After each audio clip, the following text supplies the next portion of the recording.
മാതു ശ്രദ്ധിക്കണം. ത്വയാ ഹിന്ദു ഭൂമേ സ്വയം വർദ്ധിതോഹം. ത്വയാ ഹിന്ദു ഭൂമേ സുഖം വർദ്ധിതോഹം. ഇതാണ് അതിന്റെ രണ്ടാമത്തെ വരി. ഹിന്ദു ഭൂമിയെ നമിക്കുന്നു. ഇതാണ് RSSന്റെ ഗണഗീതം സംസ്കൃതത്തിൽ.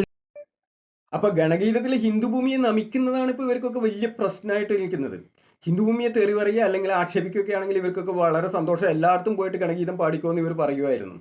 സുഹൃത്തെ, ഈ ഹിന്ദുഭൂമിയെ ശരിക്കും നമിക്കപ്പെടേണ്ടത് തന്നെയാണ്. ഹിന്ദുഭൂമി നമിക്കപ്പെടേണ്ടത് തന്നെയാണ്. കാരണം മതേതരത്വം കണ്ടുപിടിച്ചത് തന്നെ ഹിന്ദുഭൂമിയാണ്. ഈ ഇസ്ലാം മതവും ക്രിസ്തു മതവും മറ്റു മതങ്ങളൊക്കെ ഉണ്ടാകുന്നതിനും ആയിരക്കണക്കിനോ പതിനായിരക്കണക്കിനോ വർഷങ്ങൾക്ക് മുമ്പ് തന്നെ ഭാരതത്തിലെ ഈ ഹൈന്ദവ സംസ്കാരവും ഹിന്ദു മതവും ഹൈന്ദവ ആചാരങ്ങളൊക്കെ ഉണ്ടായിരുന്നു. അന്നത്തെ ഹിന്ദുവിന് മതേതര മനസ്സില്ലായിരുന്നുവെങ്കിൽ ഇന്ന് ഇസ്ലാം മതമോ ക്രിസ്തു മതമോ അല്ലെങ്കിൽ മറ്റേതെങ്കിലും ഒരു വിദേശ മതമോ ഭാരതത്തിൽ ഉണ്ടാകുമായിരുന്നില്ല. അത് ആദ്യം ചിന്തിക്ക്. പിന്നെ ഇവിടെ മതേതരത്വം പുലരണം എന്നുണ്ടെങ്കിൽ ഹിന്ദുവിനെ ഇല്ലായ്മ ചെയ്യണം എന്നാണല്ലോ ഇപ്പോൾ നിങ്ങളൊക്കെ പറയുന്നത്. അങ്ങനെ ഹിന്ദു ഇല്ലാത്ത ഒരു രാജ്യത്തെക്കുറിച്ച് നിങ്ങളൊന്ന് ചിന്തിച്ച് നോക്കുക. ഒരു ഇന്ത്യയെക്കുറിച്ച് നിങ്ങൾ ചിന്തിച്ച് നോക്കുക. അതായത് സ്വന്തം മതം മാത്രം, സ്വന്തം വിശ്വാസം മാത്രം, സ്വന്തം ദൈവം മാത്രം ശരി, മറ്റെല്ലാം തെറ്റാണ്, മറ്റെല്ലാം ആക്രമിക്കപ്പെടേണ്ടതാണ്, നശിപ്പിക്കപ്പെടേണ്ടതാണ്, കൊന്നൊടുക്കേണ്ടതാണ് എന്ന് പറയുന്ന ഒരു കൂട്ടം മതങ്ങൾ മാത്രമുള്ള ഒരു ഭാരതത്തെപ്പറ്റി നിങ്ങളൊന്ന് ചിന്തിച്ച് നോക്കുക.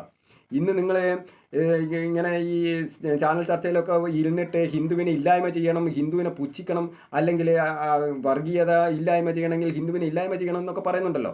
അങ്ങനെ ചാനൽ ചർച്ചയിൽ ഇരുന്ന് ഞെളിഞ്ഞ് പറയാൻ നിങ്ങൾക്ക് അവസരം കിട്ടിയത് ഇവിടെ ഹിന്ദുമതം ഉള്ളതുകൊണ്ടാണ് സുഹൃത്തെ.